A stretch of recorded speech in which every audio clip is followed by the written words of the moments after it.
¿Qué tal? Buenas noches. Comienza un nuevo programa de Cuestiones y Contrapunto.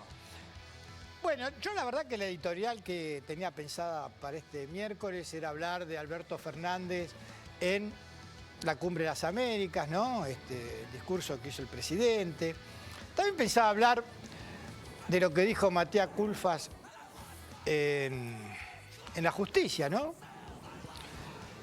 Pero desde hace 48 horas que tenemos la novela del avión, ¿no? Una fábula de primeras planas, de muchos programas periodísticos, o incluso en el Congreso de la Nación, que trataron temas muy importantes, que algunos de ellos los voy a hablar con uno de nuestros invitados, ¿no? Con el economista, con Gustavo Saraceni, que es uno de nuestros invitados. También la oposición hablaba de interpelar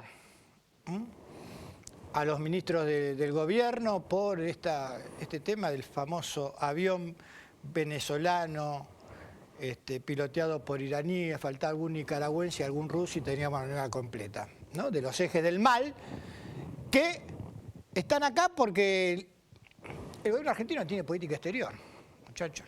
Entonces, si viene un avión con autopartes de México y entra sin ningún problema en la Argentina, y bueno, justo, pilotean iraníes, vienen venezolanos, armemos una gran fábula, una gran novela.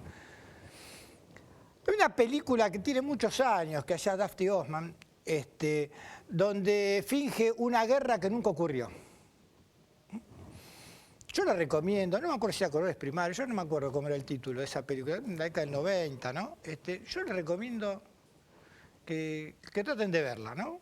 Como en ese caso, en la ficción de la película, el gobierno americano no solo fingía una guerra, sino que fingía un país desconocido, un país que no existía. Parodiando un poco un programa que hay en radio, en una Argenzuela, ¿no? Incluso traía una chica, ¿no? Me acuerdo que era una refugiada llorando con ramos de flor y los zapatos que habían colgado, toda una cosa, porque tenía en la película esa el gobierno que entretener al público con algo porque se venía cayendo a pedazos en las encuestas y una elección. Bueno, en este caso nos están queriendo entretener con esta fábula de el avión iraní, los mismos que durante 4 años, de 2015 al 2019, mientras el gobierno de Mauricio Macri no se endeudaba, no se empobrecía, nos quitaba derechos, nos entretenía con la chorra de Cristina Fernández de Kirchner, las máquinas excavando en el sur, ¿no? Y 4 años entreteniéndonos así, para que no veamos qué es lo que estaba pasando. Me parece que es hora de que miremos la pelota y no nos comamos más los amagues. Porque si nos seguimos comiendo los amagues, vamos a terminar votando al verdugo que nos va a guillotinar. ¿Qué tal? ¿Cómo te va? ¿Todo bien? Bien. ¿Leclerc? Bien. Vos, Carlos, bien. Gracias a todos por seguirnos, por acompañarnos en el programa. Y la verdad que caemos en el embudo de que el periodismo a veces tiene que llenar horas, redacciones, diarios, y hacen una novela de la no noticia. Y bueno, nos estamos acostumbrando un poco a esto. Lo paradójico... Sí, pero no es gratuito, ¿eh? No es que, digamos, vamos a inventar esto por inventarlo, para jugar un poquito. No, yo creo que es más profundo e incluso trata de generar una desazón en la sociedad, porque esto no es algo que la sociedad lo debata en una verdulería o que el vecino se indigne en un puesto de diario pensando en qué demonio trae un avión acá en Argentina. Verdaderamente no, pero es una noticia que la hacen figurar como muy mala, entonces la indignación de la sociedad en su conjunto hace que siempre el disparador sea la política, los políticos y las malas decisiones que se toman. Y esto generado una vez, 2 veces al día, todos los días de la semana, todo el mes, genera una angustia, una incertidumbre, una desazón.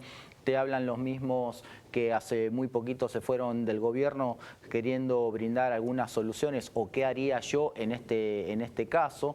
Y son cuestiones que a la corta o a la larga hace que la gente empiece a tomar cierta posición. En algunos casos a la sociedad se la confunde, en otros casos tiene una posición bastante radicalizada, pero creo que en el común y en lo general genera desconocimiento, preocupación y confusión, que es lo más ilógico, ¿no?, que puede pasar. Y si a eso le sumamos que los factores de poder en la República Argentina están en un golpe institucional, porque lo que está haciendo el mercado es un golpe institucional. Aquellos que concentran el poder en nuestro país, hoy te determinan el valor de las cosas. Te determinan el valor de las cosas. Ellos tienen toda la cadena, desde el pasto hasta la boca de expendio. Y ellos te ponen el precio de las cosas. Y el gobierno no puede hacer nada. ¿Cómo que no puede hacer nada? O sea, tendríamos que pensar si está bien, ¿no es cierto?, que, por ejemplo, el comercio exterior siga en manos de 5 compañías que te ponen el precio que quieren adentro, que exportan cuando ellos quieren, que te manejan el país a su antojo. Este es el problema. Por ahí la correlación de fuerza no da, por ahí esto es... Pero, a ver, los que se reunieron la semana pasada, los grandes empresarios, son no opositores, son enemigos de este gobierno. Algunos comunicadores ya están diciendo que el Congreso tendría que agarrar, ¿no?, y buscar alianzas para elegir un primer ministro y sacarlo a Alberto y a Cristina y que nos saquen del caos en el que estamos. O sea, no es más que eso, no sé qué están esperando. Pero ¿por qué también esta desesperación de ver cómo fragotear al gobierno de cualquier manera? Porque más allá de los problemas que está teniendo el gobierno y de los tiros en los pies que se están pegando, en realidad, y esto también lo vamos a hablar con el economista, el horizonte en la Argentina en materia económica me parece que es muy bueno. ¿Por qué? Porque lo que el mundo está necesitando, que es alimento y energía, nosotros tenemos de eso. La energía del futuro, el litio, también lo tenemos. Tenemos la del presente y la del futuro. Y la Argentina, evidentemente, a los tumbos, está con salarios muy bajos, pero está recuperando el nivel del trabajo, con salarios muy bajos, que es otra discusión. Pero digo, con la pandemia, tuvimos 3 meses encerrados. Acordémonos, parecía una película futurista lo que nos pasó. Una pandemia, una guerra, los 4 años de Macri, y a los tumbos, en realidad, la macro no está en el desastre que nos quieren hacer pintar. En la macro es evidente que hay indicadores que son buenos. Lo que siempre se vislumbra, se machaca, se analiza, es que en la chiquita, en la cotidiana, en el día a día, la gente le alcanza menos. Es una realidad. Obvio. No podemos desprender una cosa de la otra. Siempre hay una frase que cae como anillo al dedo: Argentina está condenada al éxito. El punto es que a veces las camadas dirigenciales que tienen que administrar y gestionar el país muchas veces no están a la altura, en otras juegan intereses espurios que no salen a la luz. Se pierde 4 años de un gobierno que para un país es muchísimo en base a las oportunidades. Hoy se habla que la crisis entre Rusia y Ucrania genera una oportunidad. Es medio complicado tratarlo en esos términos, pero Argentina, como dijiste vos, tiene una gran potencialidad en todo lo que eso refiera.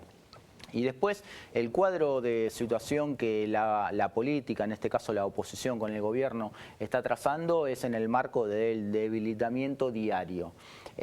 Con esto es una pulseada cotidiana. Los grandes empresarios que la semana pasada dijeron que para combatir la inflación lo único que hacen es remarcar precios.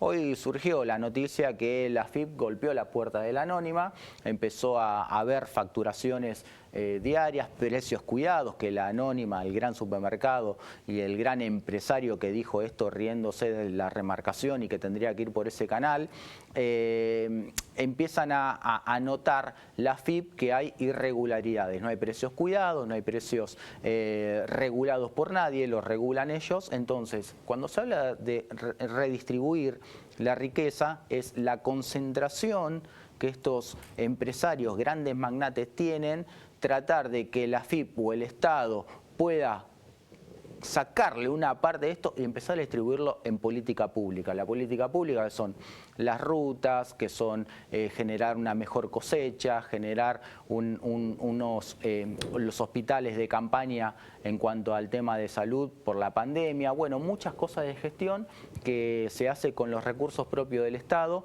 y también con esos recursos que tienen los empresarios si nos quieren volcar en el Estado. No, es que ¿sabe lo que pasa? Se va a hacer el gasoducto Néstor Kirchner. Es un problema también que se haga otro gasoducto. Alemania quiere invertir de un gasoducto que vaya de Vaca Muerta a Bahía Blanca para gasificar en los grandes buques y de ahí ir a Europa. Perfecto. Ahora bien, esa riqueza, ¿se la van a llevar las energéticas o va a quedar en el país? Este es el tema. Este es el tema. Digamos, los granos que produce el país, las vacas que están en nuestros campos, porque no están en la Luna ni en Marte, ni el dueño de la tierra puede agarrar su tierra y llevársela a otro país. Está acá. Esa gran riqueza, ¿qué pasa qué ocurre con esa riqueza? ¿Qué termina en los fondos? ¿Qué termina en el extranjero? Que después incluso cuando la tienen que traer, cuando hay alguna medida, digamos, que a ellos les conviene, por ahí la traen o hacen que la traen, la fugan. Digamos, este es el tema. Argentina sigue siendo un país muy rico. Muy rico, no somos un país pobre, nos han empobrecido, pero somos un país muy rico. Entonces, esa riqueza, lo que tiene que hacer el gobierno, o al menos un gobierno que se lo votó, ¿no es cierto?, desde otra concepción distinta a aquel que vota un gobierno de Cambiemos, ¿no es cierto? Bueno, entonces tiene que llevar a la práctica esas cosas por las que se lo han votado. ¿Que va a tener dificultades? Obviamente que va a tener dificultades. A nadie le gusta que saquen la plata del bolsillo, lo que cree que es de uno. Esto es así. Bueno, tenés que crear las condiciones para hacerlo, porque si no, te llevan puesto. Te llevan puesto, te están haciendo esto. Esto te están haciendo. Hoy, un kilo de carne vale más que el billete más caro que tiene la Argentina. Bueno, sí, entonces... Es una cosa de locos. Hoy lo que me pareció auspicioso que le tomó juramento a Alberto Fernández como ministro a Daniel Scioli.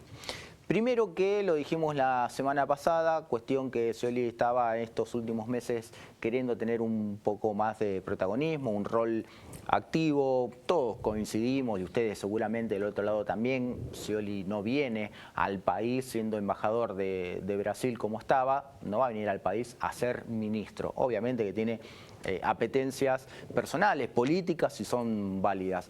El punto que hoy directamente en la jura y ya asumió sus funciones como corresponde, ya generó los primeros lazos y convenios con un país vecino como es Brasil en cuanto a la producción, tanto sea automotriz y entre otras.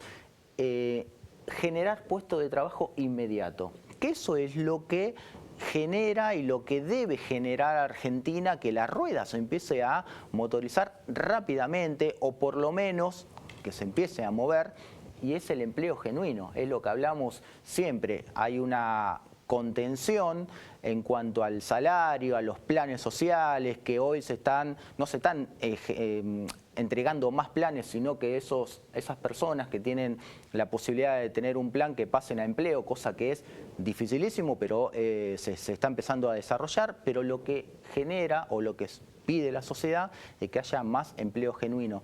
Y hoy vi con buenos ojos esta asunción de Scioli como ministro, que no solamente es eso, sino lo que puede llegar a conllevar detrás de todo esto, ¿no? Los convenios, sí, los acuerdos, las puertas abiertas en cuanto a la generación de empleo. Un Scioli que para mí demostró no ser un buen gobernador en la provincia de Buenos Aires, pero sí un muy buen embajador en Brasil. Y todos sabemos, y porque él también lo ha blanqueado, ¿no? El hombre tiene sus ganas de volver a reeditar una campaña presidencial. Y también nosotros sabemos que se lo ha dicho incluso a la presidenta, a la vicepresidenta, ¿no?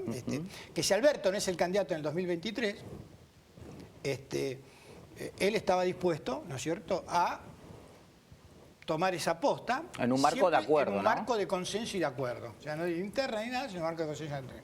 O sea que blanqueó sus apetencias, digamos. A mí se me hace muy difícil si las cosas se enderezan, que no sea Alberto otra vez el candidato, porque seguramente, ¿por qué no vas a ser el candidato? Y si las cosas van muy mal, como para que no sea, va a ser muy difícil para el Frente de Todos poder lograr una fórmula ganadora. Pero también hay una cosa que lo dijimos la semana pasada, falta 1 año y medio. Y a mí, la verdad, cuando veo a la gente de Cambiemos tan segura de que ya ganaron en el 2023, le digo, muchachos, nadie nos decía en el 2014 que Macri iba a ser presidente en el 2015. Y mucho menos en el 2018 que Alberto Fernández iba a ser presidente en el 2019. Así que ya piensen que ganó en el 2023, por ahí esa soberbia los lleva a decir las cosas que dicen también, ¿no es cierto? Porque ¿qué dicen? Vamos por todo. Y también los chispazos que se empiezan a generar, porque ha salido a la luz que tanto Milei como Macri tuvieron una charla, se propusieron mutuamente ir juntos, una especie de interna, cosa que cayó muy mal, según lo que dicen en el seno más que nada de Cambiemos y más específicamente del PRO, cuando el radicalismo y la coalición cívica ya han marcado posición de que no quieren saber nada con el espacio de Milei. Y como dijimos también en programas anteriores, a Milei lo empiezan a limar desde adentro, cuestión que en un gran acto que él proponía dentro de un distrito complejo como es La Matanza, le fue muy poca gente. No, en La Matanza no, el acto fue en la cancha del Porvenir. En Porvenir.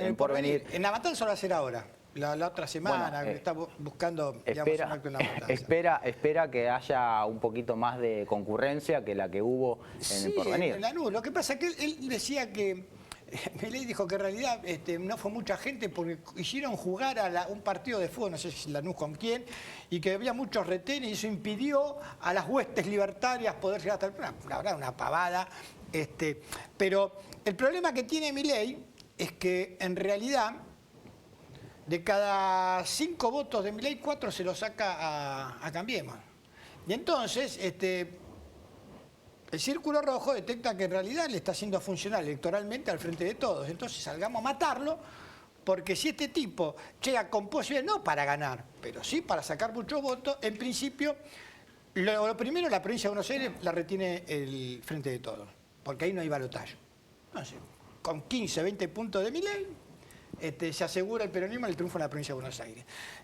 Y a nivel general, tenés que entrar a juntar. Aparte, Rodríguez Larreta, que se creía que era naturalmente el candidato, también le está desbarrancando. Hoy declaraciones del avión también, una vergüenza. Vos decís, este es un candidato a presidente, este novelero, que se sube a toda, dice cualquiera. La semana pasada el problema era el idioma inclusivo, ¿no? Que tienen que hablar en castellano, que yo...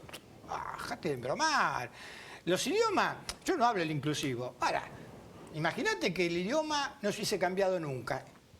¿Qué estaríamos hablando nosotros? Sí, pero, ¿En arameo, en latín, en el castizo? Lo puntual de esto, ¿sabés qué es? Y lo que debe llamar la atención y hacernos pensar y reflexionar un poco, es que cuando sale a la luz las prohibiciones, es que porque existe.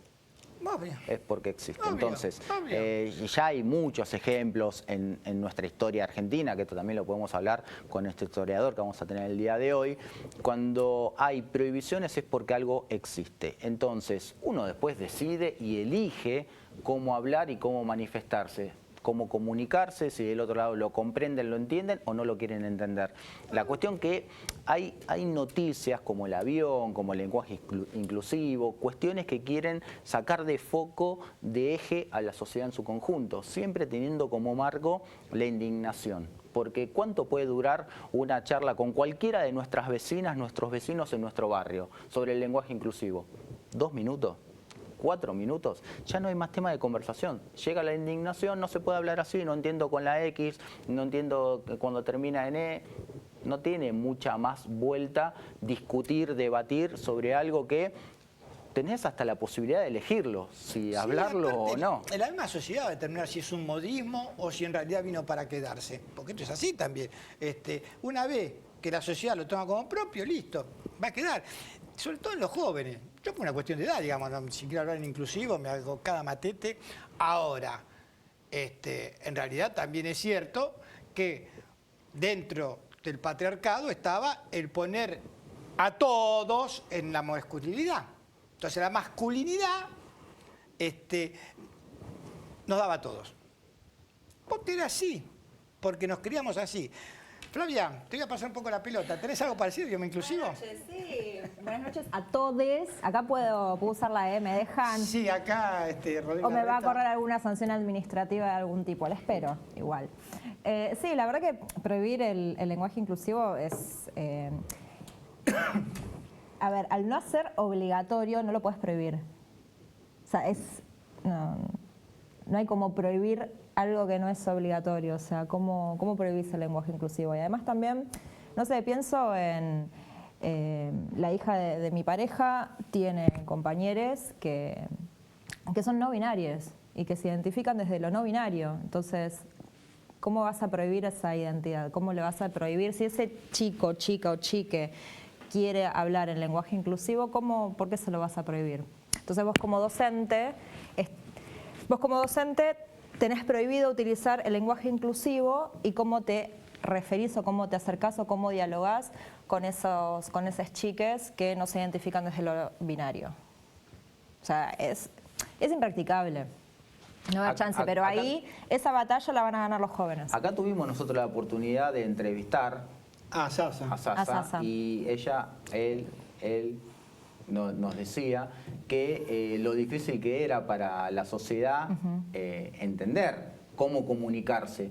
Lo hacía del ámbito universitario, incluso nosotros fuera de cámara también lo hemos charlado, y es cuestión que atraviesa toda la sociedad. Entonces en algún momento se debate o no, pero por lo menos lo que tenemos claro es que está palpable. Lo que pasa ¿no? que también, a ver, yo no creo que, en serio, que a Rodríguez Larreta le moleste o no le moleste. Él está haciendo toda una campaña y hace todo en virtud de la campaña. A ver, hay mucha gente que está con esto enojado. Bueno, ya que soy de derecha y soy conservador, el conservador por ende tiende a mantener el statu quo en todo. También en el idioma. Y desde ahí me meto. Y también a la semana la impresentable, que es un impresentable porque es un impresentable, ¿no? La directora de escuela de la ciudad autónoma, sale a decir en contra de que los chicos, basta de darle de comer a los chicos en las escuelas. Una cosa es pensar que lo lógico es que los chicos coman en su casa, y eso está bien. Ahora, si en la casa no tiene garantizado esa comida, está bien que la escuela le dé esa comida, claro. Porque el chico no puede estudiar, no puede aprender si no tiene estómago lleno. Esto es así.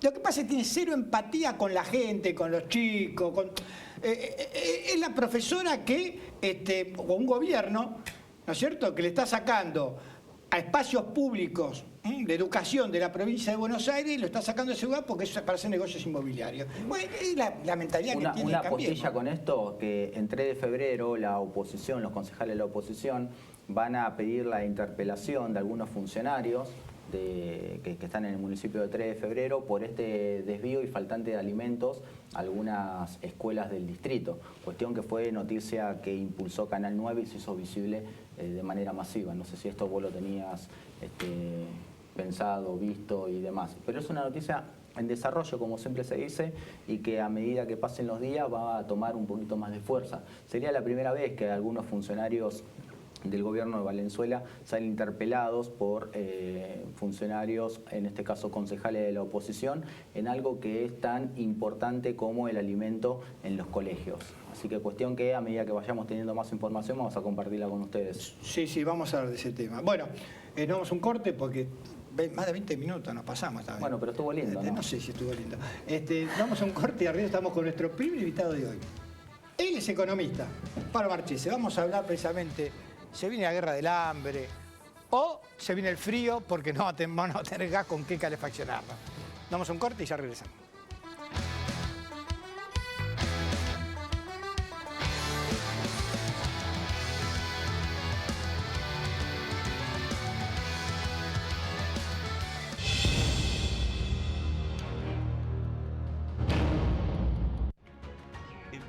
Estamos más conectados, porque sabemos que con herramientas y oportunidades vos podés alcanzar lo que te propongas. Pilar presente con futuro. En Merlo ya aplicamos más de 900.000 vacunas contra el coronavirus.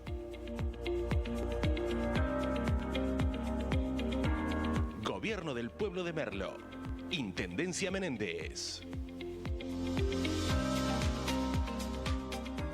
Mejor iluminación en calles, parques y plazas de Morón. Más de 7.000 nuevas luces LED. Espacios públicos más agradables y seguros. Municipio de Morón, corazón del oeste. Te presentamos Doctor Osdepim, un servicio de nuestra obra social, por el cual podés comunicarte con un médico a través de videollamadas las 24 horas del día, los 7 días a la semana. Baja la aplicación y sumate a la telemedicina a través de tu consulta médica online, sin salir de tu casa. Osdepim, te estamos cuidando. Seguinos en nuestras redes sociales y entérate de todas las actividades legislativas. Honorable Cámara de Diputados de la Provincia de Buenos Aires. La Defensoría trabaja para vos. Llámanos al 0800-222-5262. Defensoría de la Provincia de Buenos Aires.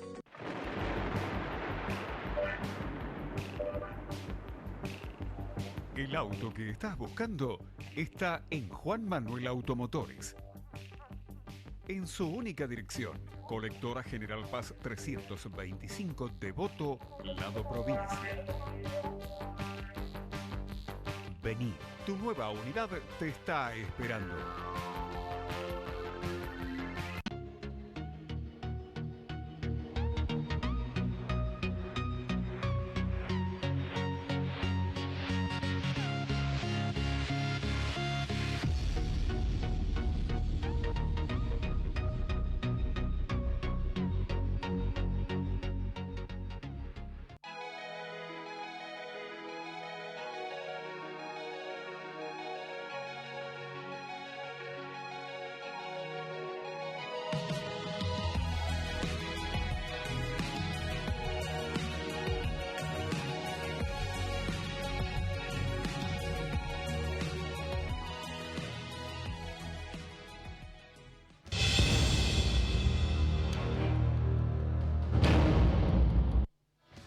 Y continuamos aquí en Cuestiones y Contrapunto y estamos con el economista Gustavo Saraceni. Pablo Marchesi es el historiador. Yo le dije Pablo Marchesi, economista. Bueno, Gustavo Saraceni, gracias Gustavo por estar acá. Primero le voy a mandar un beso a mi sobrina Olivia, que cumplió 9 años el lunes. Perdón. No, Gracias. está bien, está bien. Chiquita, Después de este aviso parroquial, feliz cumpleaños. le prometí a la nena, Está bien. perdón.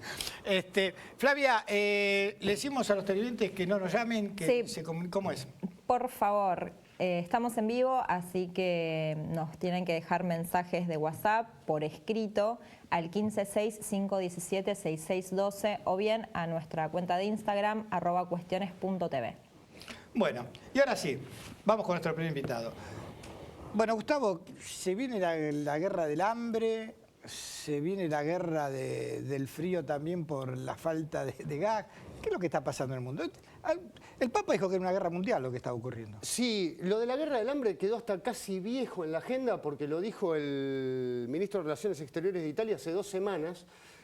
Es algo que se viene hablando por la suba de los alimentos y por la suba de la energía. A ver, el conflicto en Ucrania lo que hizo es lograr que se restrinjan y suban los precios tanto de la energía como de los alimentos. Los países más ricos del mundo y que importan alimentos, caso de Europa, está empezando a meter presión en la suba de alimentos y ya hay países del tercer mundo que no están pudiendo comprar los alimentos a los precios a los que están.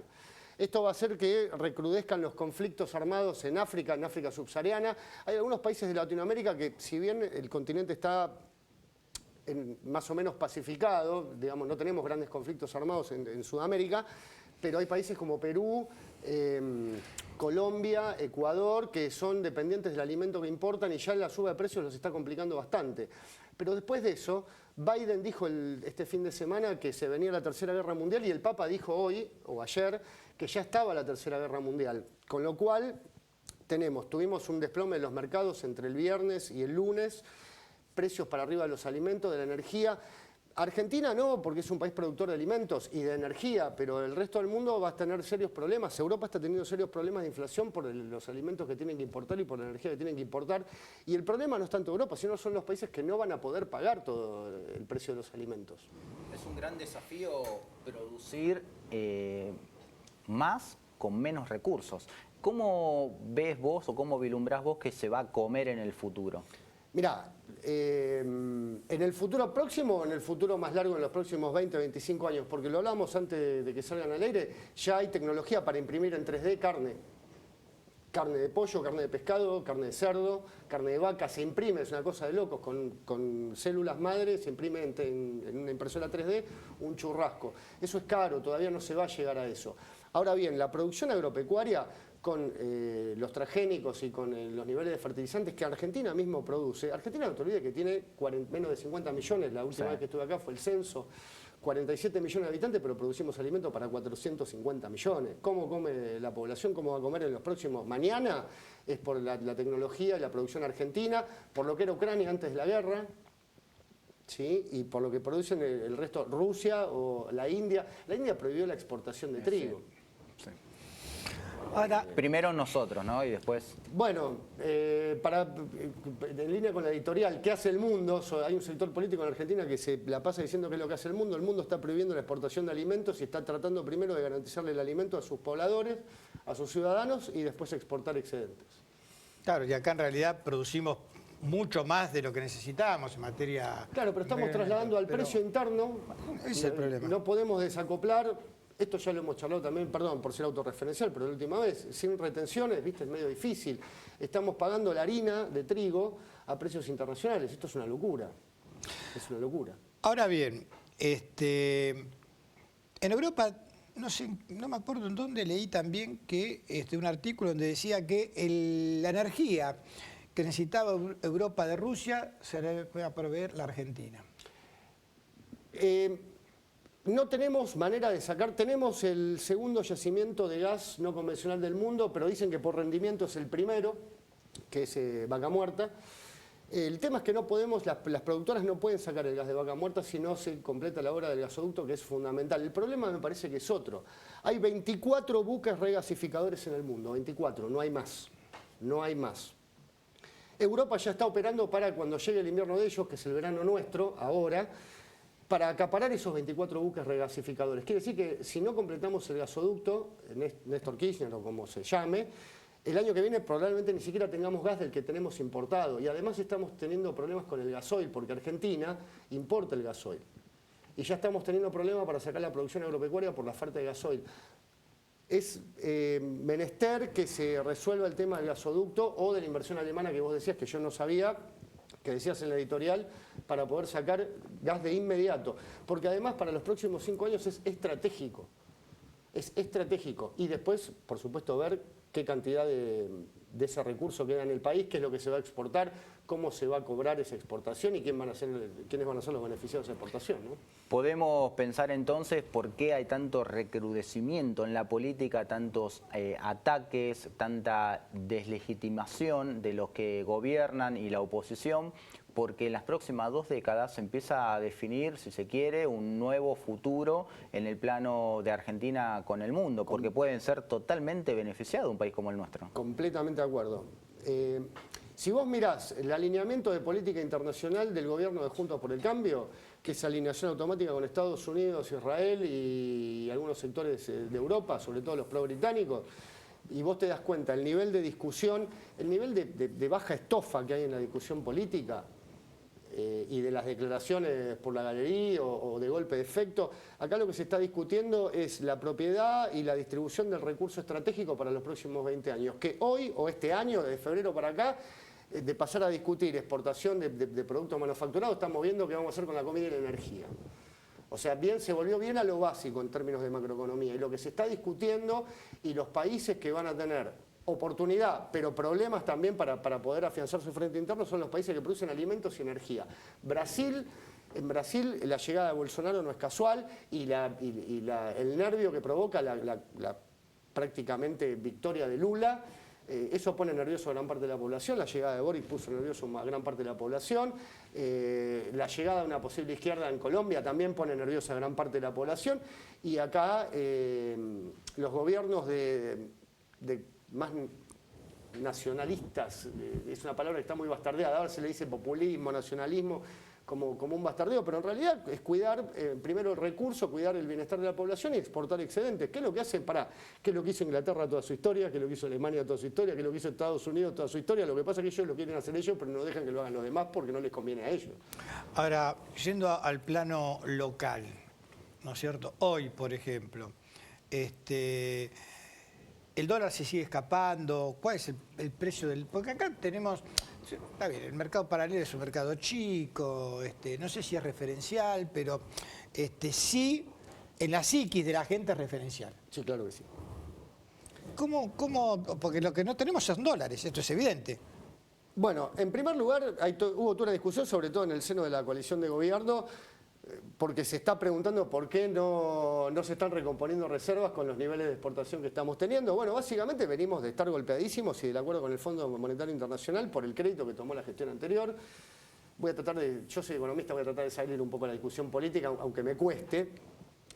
Eso ya tenés un problema que es un problema de base. No vamos a hablar de herencia ni nada de eso, pero bueno, vos tenés una condición que es, tenés que, acordaste con el fondo, tenés que cumplir con los pagos. Tenés que tener los niveles de déficit fiscal y además no te olvides que también la gestión anterior le permitió a los grandes liquidadores de grano liquidar sin vencimiento. Con lo cual hay exportaciones que se hicieron hace un par de años que todavía no se liquidaron. ¿Sí? Eso provocó un desfinanciamiento del Estado del sector externo.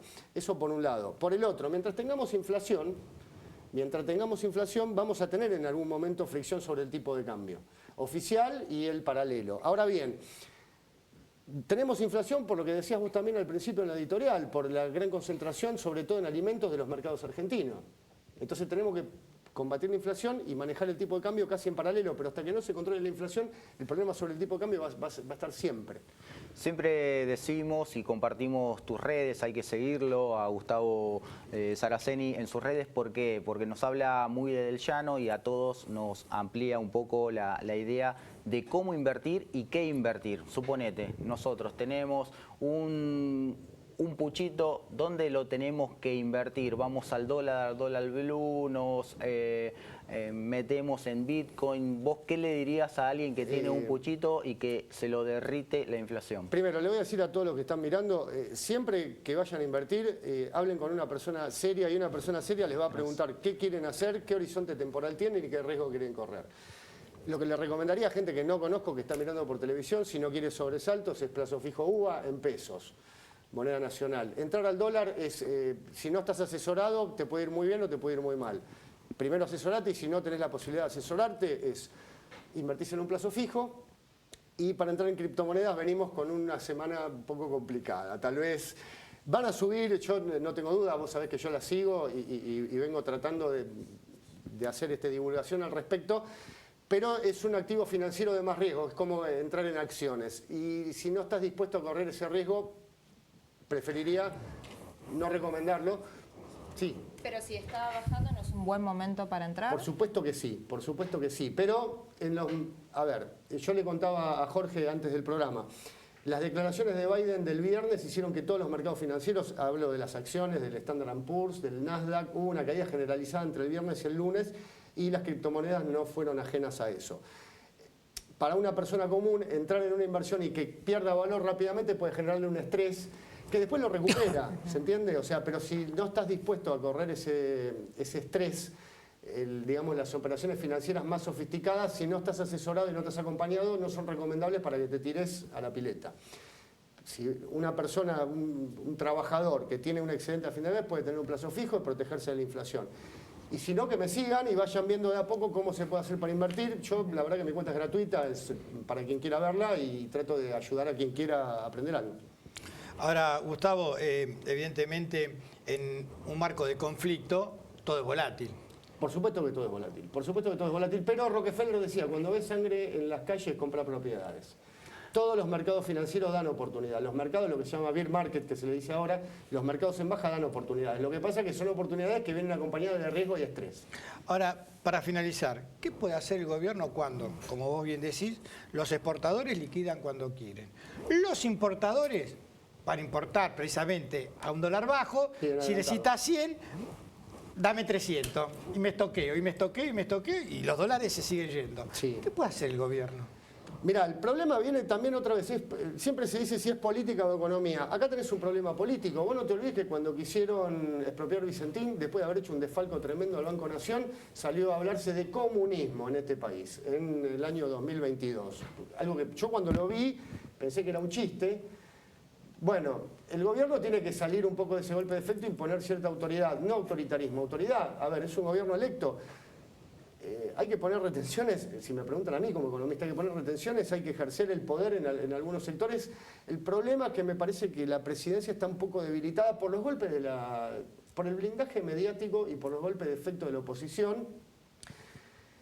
Y creo que fue un poco permeable a eso. Pero no te olvides que a Cristina Fernández de Kirchner ir al frente con esas medidas le costó que le dijeran de chorra en adelante. ¿Viste? Es un tema bastante complicado. La decisión en definitiva es nuestra y esto se va a dirimir con las elecciones. Si queremos un modelo de país determinado lo vamos a tener que decidir el año que viene. Gracias por haber venido. A ustedes, gracias a todos. Nos vamos a un corte y al regreso continuamos con más cuestiones y contrapuntos.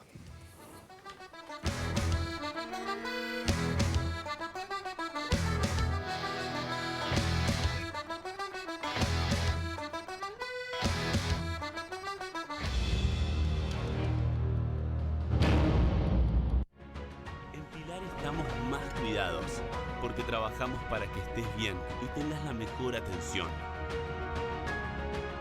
Pilar Presente con Futuro.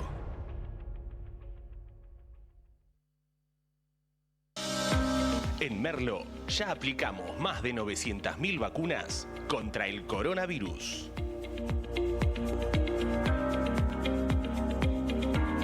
Gobierno del Pueblo de Merlo. Intendencia Menéndez. Mejor iluminación en calles, parques y plazas de Morón. Más de 7.000 nuevas luces LED. Espacios públicos más agradables y seguros. Municipio de Morón, corazón del oeste. Sumate a la telemedicina a través de tu consulta médica online. OSDEPIM, te estamos cuidando. Seguinos en nuestras redes sociales y entérate de todas las actividades legislativas. Honorable Cámara de Diputados de la Provincia de Buenos Aires. La Defensoría trabaja para vos. Llámanos al 0800-222-5262. Defensoría de la Provincia de Buenos Aires.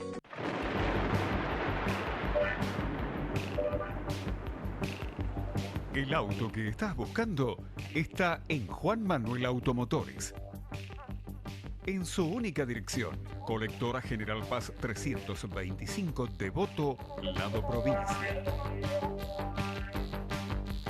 Vení, tu nueva unidad te está esperando.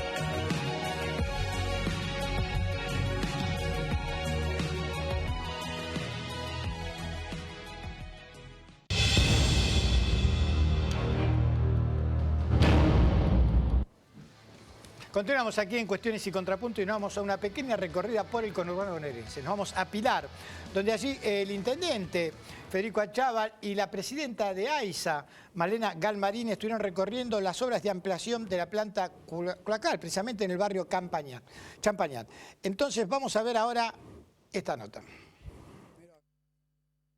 Marini por venir una vez más a Pilar, que nos permite trabajar para planificar el desarrollo que va teniendo Pilar y que va a tener de cara al futuro. Particularmente tuvimos la posibilidad de tener una reunión muy interesante con los equipos técnicos para ir resolviendo algunas de las cuestiones que se nos plantean en los barrios día a día, que obviamente tienen que ver con tratar de resolver de los problemas a nuestros vecinos, producto de que Pilar tiene un atraso de infraestructura muy importante de muchos años y que en esta gestión con Malena estamos intentando revertir eso, que por supuesto lleva mucho tiempo. Y también la oportunidad de venir a recorrer esta planta que, como recién señalábamos, quedó en el medio del entramado urbano del distrito y que necesitaba realmente una refuncionalización, necesitaba realmente una puesta en funcionamiento con otra calidad de servicio para los y las pilarenses, y lo que vemos es que con mucho profesionalismo, con mucho trabajo técnico y con una mirada muy amigable con el medio ambiente se está pensando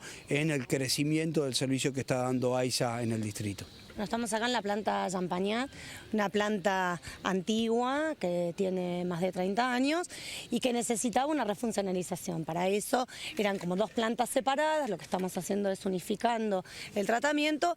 De esta manera estamos no solamente cuidando a nuestras vecinas y vecinos, sino además cuidando al medio ambiente, como decía recién Federico. Fue muy interesante, muy productiva la reunión que tuvimos en el edificio municipal, estuvimos hablando de varios barrios, acordamos ya comenzar con la obra para conectar no solamente la maternidad, sino el hospital central que están por terminar dentro de unos meses, así que no podemos tener, digamos, lo digo además como vecina de la zona norte, no podemos tener un hospital sin estar conectado, así que para él y para los y las vecinas de Pilar era un tema central, así que ya lo acordamos, estuvimos trabajando respecto también de otros barrios y nada, seguir avanzando, necesitamos como nos dijo desde el inicio el presidente de la Nación, Alberto Fernández, como indicó el ministro Gabriel Catopodis, hay que seguir avanzando, llevar obras de agua y de cloaca hace al bienestar, hace a la buena salud,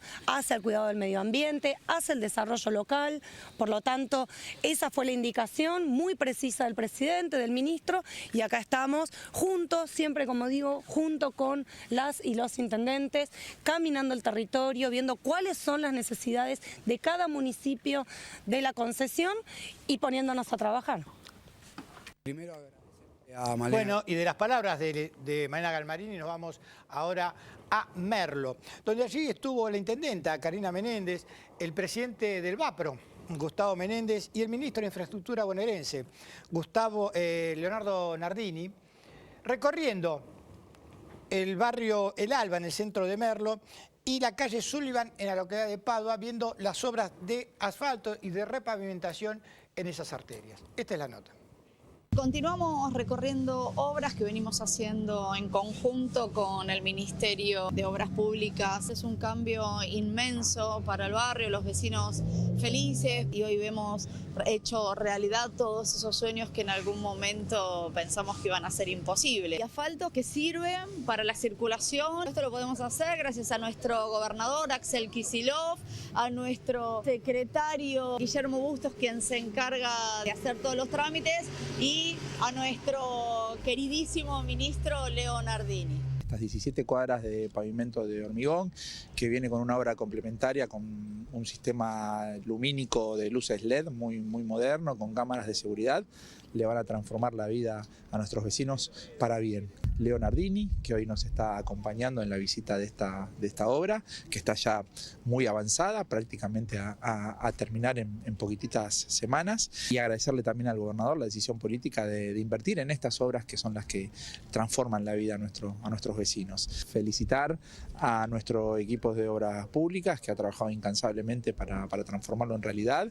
Los vecinos están muy felices y nosotros compartimos esa felicidad de poder hacer por ellos. Recorriendo obras que estamos llevando adelante en articulación con el municipio de Merlo, una obra que se está desarrollando a través de un programa así de financiamiento que es el Fondo de Infraestructura Municipal, que el gobernador Axel Kicillof pone en los 135 municipios para que se pueda desarrollar obra pública y en este caso, bueno, de accesibilidad de pavimentación, de luminaria LED para más prevención en seguridad y también con una hidráulica menor, teniendo en cuenta que muchas veces en este sector del barrio se quedaba el agua. Que es el pedido que nos hace nuestro gobernador Axel Kicillof de todos los días seguir trabajando, seguir transformando Merlo para un mejor. Continuamos. Bueno, estábamos viendo ahí las palabras de Leonardini y nos damos un pequeño corte y arriba estamos con nuestro invitado de hoy, con Pablo Marchese.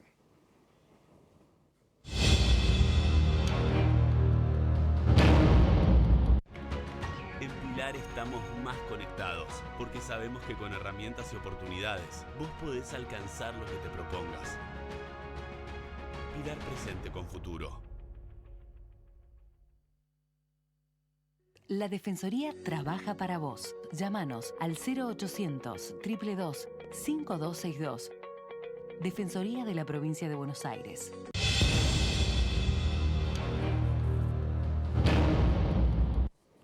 Bueno, y continuamos aquí en Cuestiones y Contrapunto. Estamos con nuestro segundo invitado de hoy, el historiador Pablo Marchese. Gracias por estar acá, Pablo. Buenas noches. Teníamos que hablar de muchas cosas, no sé si nos va a dar el tiempo como siempre, pero más allá del feriado largo y de que Güemes no es uno de los héroes más que nosotros más tenemos en mente, ¿no es cierto? Belgrano sí, San Martín también, pero localmente y en Salta es el héroe muy reconocido, de Salta, ¿no? Es el héroe provincial por antonomasia. Y creo que bien merecido, por otro lado, ¿no? Te quería preguntar, ¿se llegaron a conocer o a encontrar Güemes con Belgrano? De pasada nada más, porque la relación que tuvo Güemes fue en particular con el general José de San Martín, porque para poder realizar su plan de liberación de Chile y de Perú y de esa manera consolidar la independencia argentina, necesitaba justamente triunfar donde lamentablemente Belgrano había fracasado en Vilcapugio y Ayohuma. Recordamos que Belgrano fue uno de los varios jefes que tuvo el ejército del norte, pero siempre que se ingresaba al Alto Perú, es decir, a Bolivia, la campaña fracasaba. De esta manera, si bien podían ser detenidos en Jujuy y Salta, no se podía avanzar al Alto Perú. Esto lo tenía muy en claro el general San Martín, entonces lo que pide es una estrategia defensiva con una economía de hombres a la altura de Salta. Si había que ceder Jujuy, bueno, momentáneamente se cedería, como había hecho Belgrano con mucho criterio. ¿Te acordás el famoso éxodo a Jujeño? No era defendible. Y Güemes le prometió que él se iba a hacer cargo de esa situación y que lo iba a contener a las avanzadillas o a los intentos españoles de penetrar por el norte argentino. Y cumplió con su palabra. ¿Que era una guerra de guerrillas la que hacía Güemes? Lo que él desarrolló fundamentalmente era una guerra de guerrillas, muy al estilo del que practicaron los españoles en la guerra de independencia contra las tropas napoleónicas. Aplicó el mismo tipo de estrategia. Tengamos en cuenta, mucha gente ignora que Güemes estuvo en la defensa de Buenos Aires cuando era muy joven.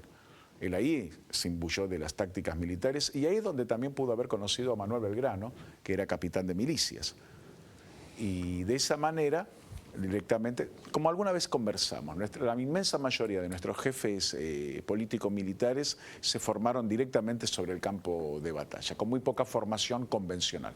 Ahora, lo que tenía Güemes era un gran intelecto, era un hombre muy formado, muy valeroso, pero también lamentablemente, como ocurría en nuestro país en esos años, y tal vez podemos hablar hasta de nuestra actualidad, con muchos enemigos. De Belgrano vamos a hablar la semana que viene, te vamos a invitar. Bueno, porque quiero tocar el tema, mañana es 16 de junio, sí. Y 16 de junio del 55 se produjo un bombardeo en la Plaza de Mayo, y mucha gente habla del 16 de junio más de la quema de las iglesias que de este acto aberrante y que creo que es única en la historia de la humanidad, ¿no? Que la propia Fuerza Aérea bombardee su ciudad, porque Guernica fue otra cosa. No, nada que ver, porque en todo caso era una guerra civil con dos bandos plenamente enfrentados en una guerra oficial declarada. Y la legión alemana, digamos, bombardeaba directamente a favor de los nacionales, uno de los dos bandos. Pero en el caso nuestro, había planeado un magnicidio, que era el asesinato al presidente. Y si me permitís hacer una acepción de la palabra, fue un magnicidio, pero en vez de matar al presidente, lo que mataron fue a la población, a su propio pueblo. Y se supone que las armas del país están para defender a su población independientemente de cualquier credo político. tristemente fue el bautismo de fuego de la aviación naval argentina. Vergonzoso totalmente, cobarde hasta la enésima potencia, si me permitís, porque después huyeron. Con los aviones siguieron derecho hacia cruzar el Río de la Plata y solicitaron asilo político en Uruguay. No tuvieron el coraje de enfrentar lo que hicieron. Yo creo que si con un poco de dignidad esa gente tendría que haberse presentado. Primero, no lo tendrían que haber hecho, vamos por orden. Y segundo, si eran tan valientes para bombardear a gente común, tendrían que haber dado la cara. A mí siempre me llamó la atención cómo es que no tuvo una repercusión en la justicia luego este hecho, ¿no? Porque Perón, vos sabés que analizó mucho el hecho. Realmente, yo creo que fue tremendo. Ver esas escenas de la calle es terrible. Es como una guerra. Fue una guerra, una microguerra. Todos sabemos esa triste imagen, conocemos esa triste imagen de ese trolebús que una bomba con una precisión, una bomba de aviación que mató a toda la gente que estaba, 59 personas. Dejó cadáveres mutilados, criaturas, bueno, inenarrable.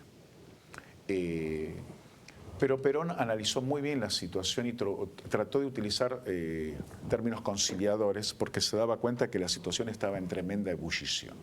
Lamentablemente fracasó y entramos en esa clásica y triste dicotomía argentina que si no sos de tal partido o con tal idea que estás en tu derecho, sos anti.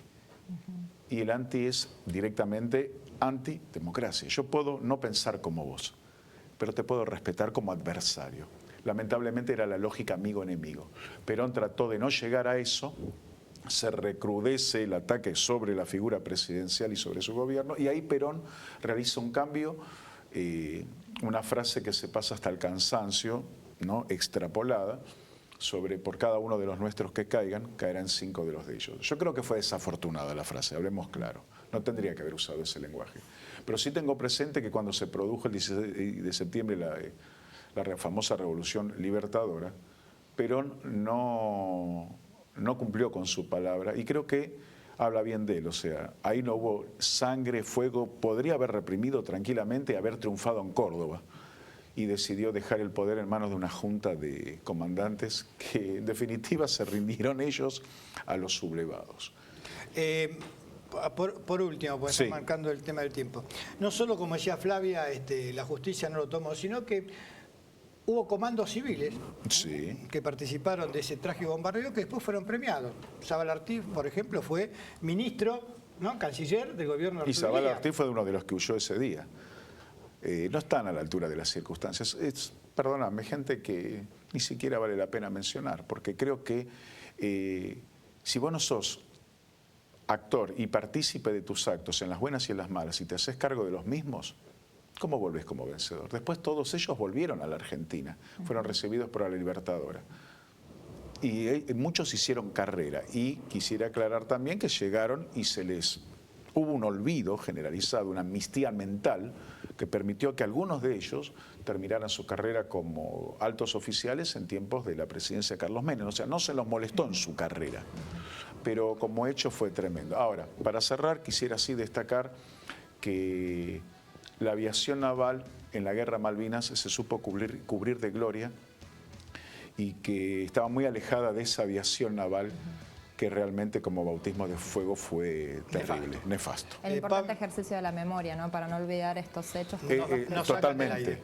Pablo, gracias por haber venido. Siempre un placer. Muy buenas noches. Y gracias también a ustedes por entrar en sus hogares. Mañana, 16 de junio, a la misma hora que cayó la primera bomba, va a sonar una sirena en la Plaza de Mayo. Nunca más tenemos que olvidar ese día.